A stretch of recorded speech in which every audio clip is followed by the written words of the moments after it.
Nosso debate de hoje, nós recebemos o deputado federal pelo Paraná, Felipe Barros, até porque a discussão agora foi para a Câmara, é a Câmara quem vai decidir, e também o economista-chefe da Saraiva Invest e professor do INSPER, Alan Gani. Senhores, sejam todos muito bem-vindos. Quem tem razão? Deputado Felipe Barros, eu começo com o senhor, porque a decisão agora é da Câmara. Eu apresentei 3 cenários que são, digamos, possíveis. Eu não sei qual é o nível de probabilidade de cada um deles, segundo o que eu consegui apurar entre ontem à noite e hoje de manhã. O primeiro é aprovar o texto do jeito que veio do Senado. É uma possibilidade remota, mas ainda assim uma possibilidade. O segundo é apresentar alterações significativas, reduzindo o tempo da PEC de 1 ano e com valores em torno de 100 bilhões, não os 200 bilhões. A outra seria a Câmara rejeitar completamente a PEC. Esses deputados com os quais eu conversei ontem e hoje me disseram o seguinte: se fizer alguma alteração, dada essa votação estrondosa no Senado a favor da equipe de transição, do governo de transição, vai ser tudo voltado ao normal, ou seja, se derruba as mudanças da Câmara no Senado e volta ao texto original. Qual a sua opinião que pode acontecer na Câmara? Bem-vindo. Piotr, boa tarde, professor Alan, todos os nossos telespectadores. Veja, o que eu tenho defendido e defenderei na semana que vem, na reunião que nós teremos do PL, para fechar a posição sobre qual será a conduta do partido na votação da PEC, aquilo que eu vou defender é que essa PEC seja discutida o ano que vem. Primeiro, que não faz sentido algum nós discutirmos uma emenda à Constituição Federal para o próximo governo nessa legislatura. Quem deve discutir, quem tem a prerrogativa, a legitimidade para discutir qualquer assunto relativo ao próximo governo é a próxima legislatura da Câmara e do Senado, né? E não essa de agora. Então, eu tenho defendido e vou continuar defendendo esse cenário, Piotr, que nós façamos a obstrução necessária para que essa PEC não seja votada pela Câmara dos Deputados neste ano, mas sim a partir de fevereiro do ano que vem, com a nova composição da Câmara e do Senado. Caso isso não seja possível, a minha posição é completamente contra a PEC que eu tenho chamado de não PEC do rombo de gastos, é a PEC do roubo, porque nós estamos abrindo um cheque em branco para o PT, quando nós sabemos qual vai ser o caminho do dinheiro público, que será desviado para os bolsos dos petistas através de esquemas de corrupção, como aconteceu no passado.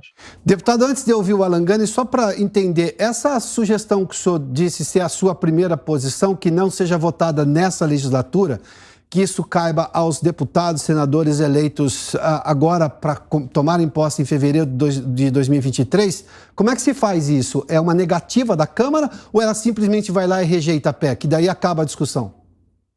Não, nós temos 2 caminhos. Ou a rejeição da PEC, o que eu honestamente acho difícil, tendo em vista o cenário que se desenhou no Senado e que tende a se repetir, com uma dificuldade um pouco maior, mas tende a se repetir na Câmara, ou então através da obstrução, que é o caminho que eu vou defender na reunião do PL, que o PL obstrua a votação, que o PL faça com que o regimento interno seja cumprido, porque, veja, o que tem sido noticiado pela imprensa é que a PEC vai pegar carona numa outra PEC que já está com uma tramitação avançada aqui na Câmara dos Deputados. Essa PEC que já está com uma tramitação avançada na Câmara dos Deputados é uma que dispõe sobre a utilização de recursos privados em universidades públicas, o que não tem relação temática alguma com a PEC do roubo.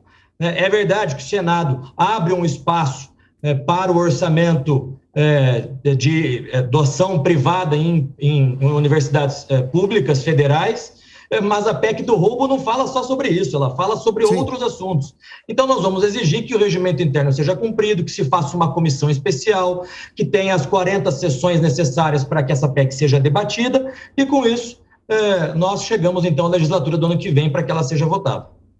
Alan, a gente viu essas possibilidades aí que o deputado apresentou, mas preciso só rememorar uma coisa. Eu vi o seu Twitter hoje, você falou que a PEC agora é de transição para a Argentina. Claro, é um trocadilho, levando-se em conta o custo fiscal e a tragédia econômica que isso pode representar. Você pode explicar um pouco mais essa sua teoria, por favor? Perfeito, Piotr. Boa tarde a você, ao deputado Felipe Barros e a toda a audiência da Jovem Pan. O que acontece? Elevando o gasto público, o governo inevitavelmente vai ter que se endividar mais. E ele vai se endividar numa escala já muito perigosa, coloca o Brasil num risco fiscal. Quando o gasto público ele se eleva muito, o que acontece? A taxa de juros sobe. A taxa de juros é uma resultante, não é uma decisão administrativa. Os juros praticados pelo mercado. E o dólar sobe também. E aí o que acontece? Para a empresa investir, fazer os seus investimentos, fica muito mais caro. Para a população também consumir, fica muito mais caro. Então isso desaquece a economia. O dólar mais caro também tem impacto sobre a inflação. O dólar mais caro também, Piotr, significa que aquela máquina importada pela empresa também fica mais caro. Enfim, o encarecimento do processo produtivo. Encarecimento do processo produtivo faz com que as empresas vão ter que produzir menos, vão ter que demitir para manter a sua sobrevivência. Então, esse cenário, com elevação de dólar e elevação de juros, nos coloca com menor crescimento econômico, um crescimento econômico pífio, talvez até queda de PIB, já para o ano que vem, ou 2024, e com mais inflação. É a rota do desastre para a Argentina. Deputado, o senhor previa uma votação como aconteceu, na proporção que aconteceu no Senado da República ontem? Porque a Comissão de Constituição e Justiça já, digamos, desenhava o roteiro. Mas 64 votos a favor é uma enormidade para um governo que não apresentou nem sequer equipe econômica, não discutiu propostas de forma aprofundada durante a campanha. Há uma lembrança do Lula de 2003, não é exatamente o que vai acontecer agora, até porque o próprio ministro da Fazenda dele não deve ter o perfil que teve lá atrás. O senhor esperava que fosse desse tamanho, da proporção de diferença, ou seja, fosse esse rolo compressor? Com detalhes, isso chama atenção. A gente teve apoio, por exemplo, de parlamentares, senadores no caso, todos que vieram do PSDB ou eram do PSDB, que, digamos, digladiava com o PT lá nos anos 90 em relação à responsabilidade fiscal. Agora votaram junto uma proposta de emenda com esse impacto fiscal de 205 bi, juntando todos os penduricalhos que está na proposta. Claro que alguns votos foram surpresa para todos nós, como até alguns senadores do próprio PL, salvo engano, 2 ou 3 que votaram favoravelmente à PEC, mas nós já esperávamos um resultado desse. Se nós pegarmos como tem sido a aprovação de propostas do governo no Senado Federal, nós percebemos que ao longo dos últimos 4 anos o Senado tem barrado ou dificultado a aprovação de várias dessas reformas. Se nós pegarmos, por exemplo, mudando um pouco o enfoque, mas se nós pegarmos um enfrentamento que seria necessário ao ativismo judicial, às arbitrariedades do próprio Supremo Tribunal Federal, nós temos visto que esse enfrentamento é feito por 15, 16, 17 senadores, o que basicamente foi a votação contrária à PEC. Sim. Então nós já, de certo modo, esperávamos. É uma das razões pelas quais eu tenho defendido que a próxima legislatura que vote, que discuta essa matéria. É uma PEC catastrófica, porque todas as conquistas do povo brasileiro, quando se refere à administração pública, à responsabilidade fiscal, essa proposta está simplesmente ignorando, rasgando e violando tudo isso. Tem um detalhe importante. Autoriza que o Congresso legisle via lei complementar sobre futuros tetos de gasto, sobre futuros quebras do teto de gasto. A âncora fiscal, né? Ou seja, está tirando da Constituição Federal esse assunto para ser legislado via lei complementar, cujo quórum é menor. Sim.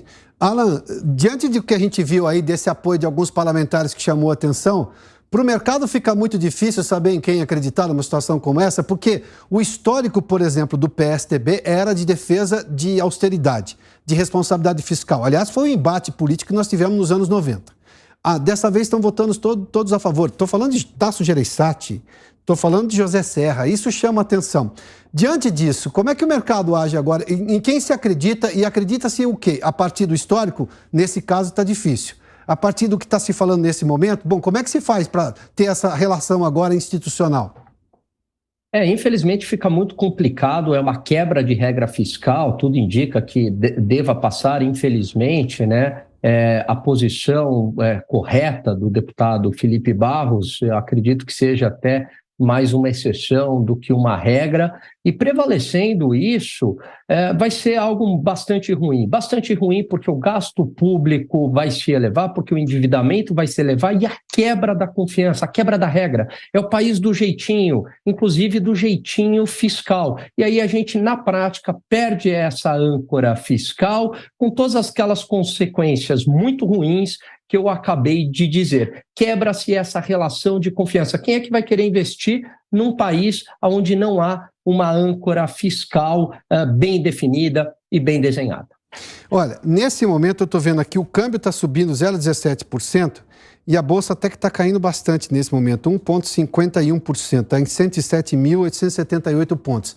Mas eu ouvi logo depois da terça-feira que, apesar de toda aquela votação na Comissão de Constituição e Justiça, os senadores olharam para o mercado e disseram: a coisa não está tão ruim assim, podemos ir adiante. Mas chama a atenção que não se levou em conta nada. Felipe, eu vou lhe fazer de novo essa pergunta, embora pareça repetitiva, tem um ingrediente a mais agora. O que está sendo prometido para esses senadores todos, que pode ser prometido aos deputados, para se romper toda essa lógica da qual você falou, de recuperação do país? Porque quem está propondo é justamente quem deixou o país em recessão. E essa âncora fiscal que eles estão querendo arrebentar agora, soltar no mar e deixar lá e o navio vagar do jeito que quiser com muito dinheiro, é justamente o que trouxe o país de volta à credibilidade e à recuperação econômica. Isso é um fato, eu não estou inventando absolutamente nada aqui. Qual foi o canto da sereia que foi cantado ontem no Senado da República? O Piotr, tem um ponto que eu não vi a grande mídia explorar, que é justamente o seguinte: nós estamos abrindo uma quantia do teto de gastos, estamos tirando do teto um valor considerável que não vai ser mais computado no teto. Portanto, estamos liberando o orçamento. Então, esse valor que está sendo liberado, vejam só, o PT abriu mão de fazer a gestão parcial desse recurso. Será feita uma gestão junto com o Congresso Nacional. Isso nada mais é do que uma variável das emendas de relator, das emendas RP9, que o PT tanto criticou. Então, o que eles estão fazendo, e certamente isso foi algo que foi discutido entre os senadores, porque foi algo acrescentado pelo relator. Esse montante que está sendo liberado do orçamento por conta da retirada do teto de gastos será gerido de forma compartilhada entre o Congresso Nacional e a Presidência da República. Portanto, é a institucionalização daquilo que o PT tanto criticou, que são as emendas de relator. Bom, então eu vou resumir aqui, Alan, pelo que disse o deputado também. Tudo que tinha de ruim na política e na economia está de volta, então. Na política, que é a falta de transparência, e na economia, que é nenhuma responsabilidade fiscal, ou seja, gasta-se para depois... É o famoso, esta outra economia a gente vai ver depois, mas ela vai vir com recessão. Olha, Piotr, em 2014, quando há a inversão do superávit primário, onde o gasto público se eleva muito e a gente passa a ter resultado primário negativo, quer dizer, o custo é maior do que a receita, mesmo excluindo as despesas com juros, isso nos levou à maior crise econômica do Brasil. Foram 2 quedas consecutivas de PIB, de pandemia, sem ter tido uma pandemia. Olha que loucura. O Brasil caiu próximo de 4% na pandemia e recuperou mais do que recuperou no ano seguinte. Depois, em 2022, crescerá mais de 3% na contramão do mundo, surpreendentemente, aí o FMI, todo mundo revisando as projeções para o Brasil. Naquela época, o Brasil caiu, foi queda em cima de queda, e foi por conta da irresponsabilidade fiscal. Então, cai 3,5% e depois 3,70%, uma queda acumulada aí quase de 7,5%, sem ter tido uma pandemia. E isso está ligado a toda essa política que está voltando da farra do gasto público, da falta de responsabilidade fiscal, de interferências na Petrobras, que já dão sinalizações, interferência na política de preço. Então, tudo isso vai levar o quê? A uma crise econômica, inevitavelmente. Não tenho bola de cristal, é simplesmente olhar para o passado, ver o que foi feito e projetar para o futuro. Bom, para a gente encerrar esse debate, só vamos lembrar, a gente está falando de questões, obviamente, de tudo que voltou de ruim, Naquele momento, depois da crise de 2014 e 15, eu acho que começou em 14, né? Mas 14, 15, 16, 15 e 16 foram exatamente os anos da recessão. Vale só lembrar um fato importante, depois nós tivemos um nível de desemprego de 13%. Não é só essa questão fiscal, o mercado, isso. O mercado simplesmente reage à expectativa. O desemprego é o real que foi sentido pela população. Muita gente não se recuperou ainda daquela crise de 2015 e 2016. E quem empobrece por causa de uma crise econômica, e naquele caso especificamente foi erro de política doméstica brasileira. Não foi o mundo que jogou contra. A pandemia não, a pandemia foi um fenômeno internacional. Felipe, só uma última colocação sua e depois quero ouvir o Alan também novamente. Você acha realmente que há alguma possibilidade de a Câmara, olhando agora para o cenário maior, digamos, de ter uma preocupação fiscal, ou depende do tamanho do jogo do governo eleito agora em relação ao que você falou de vamos colocar de um jeito essas novas emendas de relator nesse orçamento 200 bi, todo mundo vai ficar feliz com isso? Eu tenho visto duas vertentes no plenário da Câmara e conversando com os deputados, Piotr. Uma vertente que defende que a Câmara altere a PEC de modo a aprovar apenas aquilo que haveria de comum entre a proposta do Lula e do Bolsonaro, ou seja, garantir o Auxílio Brasil de R$600 por um ano ou 2 anos no máximo. Uma outra vertente, que é a vertente que eu tenho defendido, que esse não é um problema nosso, que o governo que vem, se quer cumprir com aquilo que prometeram, que faça as reformas necessárias, que defenda e que faça uma reforma tributária, que defenda e faça uma reforma administrativa, que faça as reformas no Estado brasileiro de modo a sobrar recursos públicos para garantir que as promessas que foram feitas sejam cumpridas, né? Portanto, que nós não aprovemos a PEC e que jogamos a PEC para o ano que vem para ser debatida. Então, eu acho que a Câmara deve ficar entre essas duas grandes vertentes. Se aprova apenas os 600 ou se a gente rejeita a PEC ou então joga ela para a legislatura que vem. Agora, regimentalmente, é importante que se diga, e essa foi uma estratégia adotada pelo governo Lula, que a casa iniciadora foi o Senado. Então, qualquer mudança que a Câmara faça, o Senado pode simplesmente voltar ao texto original, ou até piorar o texto, eventualmente, né? Então, veja, esse é um motivo a mais pelo qual eu tenho alertado os deputados de que nós temos que postergar para o ano que vem ou rejeitar, enterrar essa PEC da irresponsabilidade. Alan, na sua opinião, qual é a posição que o mercado olha? Porque o mercado, obviamente, lida politicamente e tenta entender o que os parlamentares vão fazer. Qual é a sua perspectiva em relação à semana que vem nessa votação na Câmara? Porque eu particularmente concordo com o Felipe em relação... A Câmara tem tudo a perder, porque se ela fizer qualquer alteração com essa votação do Senado de ontem, o Senado volta tudo atrás. Isso está muito claro. Ali o governo de transição tem poder realmente conquistado e provado, com 64 votos a favor. Exatamente, né? O mercado quer que isso fique para o ano que vem e que aí o Congresso haja com mais responsabilidade fiscal, porque a gente já olha a reação e a reação tem sido ruim, né? Só para ter uma ideia, as taxas de juros, desde a tramitação dessa PEC, elas subiram 2 pontos percentuais. Isso é muita coisa. O relatório Foster, o relatório de mercado, ainda fala na Selic de 11,5%, mas se a gente pegar a curva do mercado, que são as taxas de juros realmente praticadas, né, elas já sinalizam Selic a 14,25 o ano que vem.